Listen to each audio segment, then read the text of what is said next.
پر عمل کریں گے، ان کے بتائے ہوئے راستے پہ چلیں گے تو ہی سیدھی راہ ہمیں مل سکتی ہے، اور اس راہ کے ذریعے ہمیں دنیا اور آخرت دونوں میں کامیابی حاصل ہو سکتی ہے۔ ٹھیک ہے، خدا کون ہے در حقیقت جہاں کا، کرے کس کو سجدہ، بتایا ہے کس نے؟ یعنی آپ کو یہ پتہ ہوگا جب ہمارے پیارے نبی صلی اللہ علیہ وسلم اس دنیا میں تشریف نہیں لائے تھے تو یہاں پر ہمارے جو ہم اس دنیا میں بطور مسلمان آئے ہیں، اس دنیا میں رہتے ہیں، اس دنیا فانی میں، تو ہم کیوں آئے، کس لیے آئے؟ ہم یہاں پر آخرت کی تیاری کے لیے بھیجے گئے ہیں۔ ہم ایک ہم جو بھی پریکٹیکلی کر رہے ہیں، ہم اپنی لائف میں جتنا بھی کر رہے ہیں، ہم یہ بھول گئے ہیں کہ اس تمام چیزوں کا نتیجہ ہمیں اعمال نامے کی شکل میں روز محشر یعنی قیامت کے دن ملے گا۔ وہ ہمارا رزلٹ ڈے ہوگا قیامت کے دن۔ جو قیامت کا دن ہوگا وہ ہمارا ایک لحاظ سے رزلٹ ڈے ہوگا۔ جیسے آپ اپنی اسکول میں آپ پورا سال محنت کر رہے ہوتے ہو، ہر منتھ آپ کے منتھلی ٹیسٹ ہو رہے ہوتے ہیں، آپ کو جج کیا جا رہا ہوتا ہے، دین آپ کا فائنل رزلٹ آتا ہے سال میں ایک بار، دین وہ آپ پاس کر کے نیکسٹ لیول پر جا رہے ہوتے ہیں، اور فیل ہو گئے تو اسی کلاس میں آپ کو دوبارہ پڑھنا پڑتا ہے۔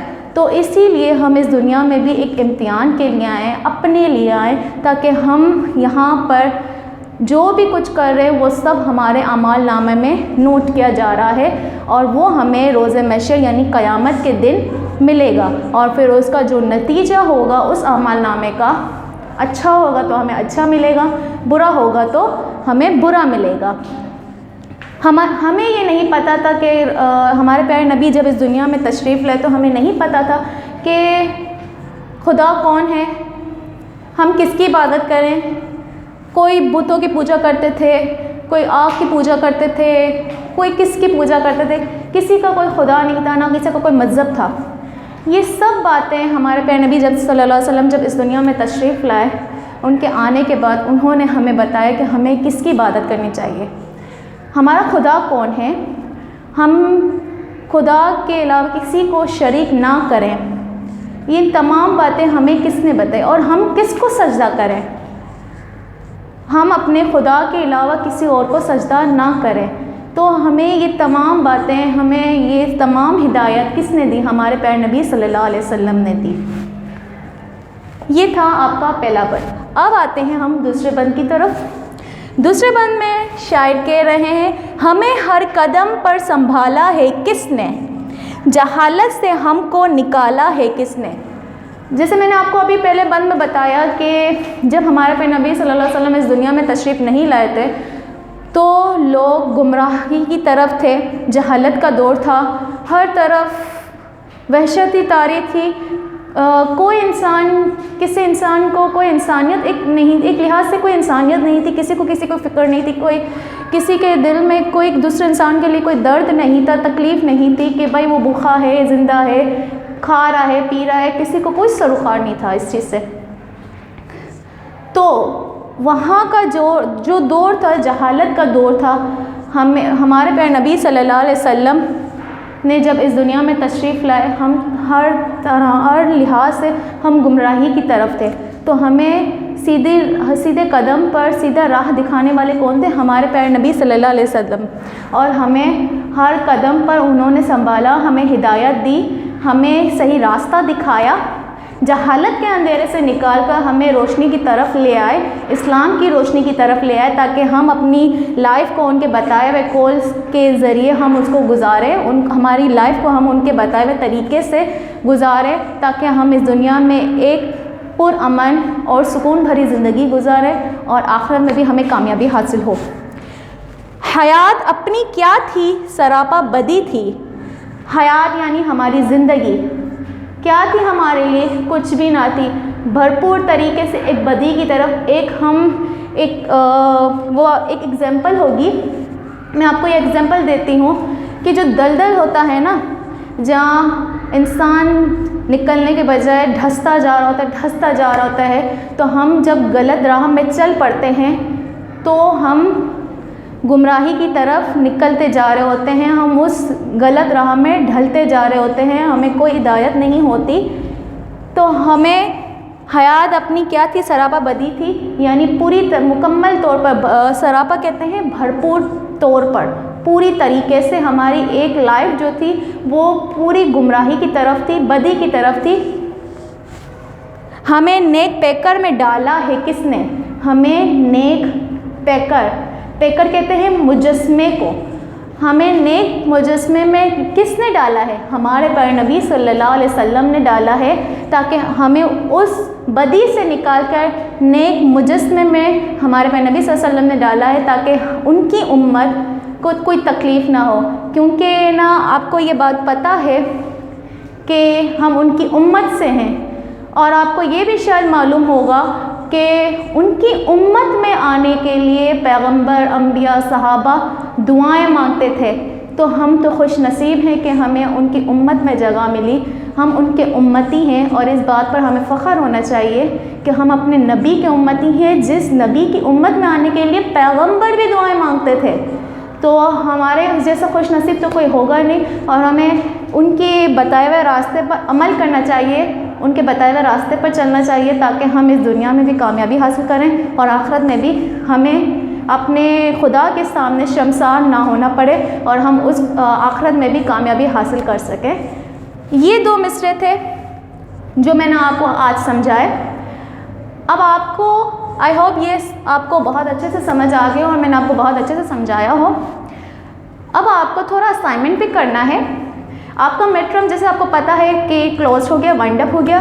اب آپ کو فرسٹلی اپنا فائنل ٹرم کا ٹائٹل بنانا ہے، اس کے نیکسٹ پیج پر آپ کو اس نظم نعت کا ٹائٹل بنانا ہے، اس کے بعد آپ کو اس نظم، پوری نظم کی مکمل لکھائی کرنی ہے۔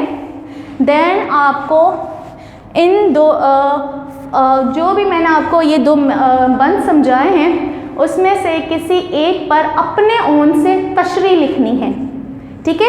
فرسٹلی میں نے سمجھایا فائنل ٹرم کا ٹائٹل، سیکنڈ آپ کو نعت کا، نظم کا ٹائٹل بنانا ہے، تھرڈ آپ کو لکھائی کرنی ہے، فورتھ آپ کو اپنی طریقے سے، اپنے اون سے، اپنے الفاظوں میں ان دونوں تشریح میں سے کسی ایک کی آپ کو تشریح لکھ کر آنی ہے۔ اس کے بعد آپ کو مشکل الفاظ جو ہم آپ کو بائی PDF پرووائڈ کریں گے وہ لکھنے ہیں، دین اس کے بعد آپ کو ورسننگ لکھنی۔ یہ تمام آپ کا اسائنمنٹ ہے جو میں آپ سے نیکسٹ کلاس میں بھی یہ کیا کہتے ہیں، ہم جب کاپیز چیک کرنے کے لائیں گے تو آپ کی امید ہے کہ آپ یہ تمام اسائنمنٹ اپنا کمپلیٹ کر لیں نیکسٹ کلاس سے پہلے، ٹھیک ہے؟ اور آئی ہوپ آپ کو یہ سب سمجھ آئے گا۔ باقی کے جو دو مصرے ہیں وہ ہم اپنی نیکسٹ کلاس میں سمجھیں گے، جو نیکسٹ ویک آپ کی ہوگی۔ آئی ہوپ آپ کو یہ تمام کام سمجھ آ گیا ہو، آپ کو جو بھی میں نے سمجھایا ہو، جو بھی میں نے یہ بتایا اس نظم کے حوالے سے، ان بند کے حوالے سے جو بھی میں نے آپ کو سمجھایا وہ آپ کو سمجھ آ گیا ہو، ٹھیک ہے؟ اپنا بہت خیال رکھیے گا، آپ سے ملتی ہوں اب میں نیکسٹ کلاس میں۔ بہت شکریہ، اللہ حافظ۔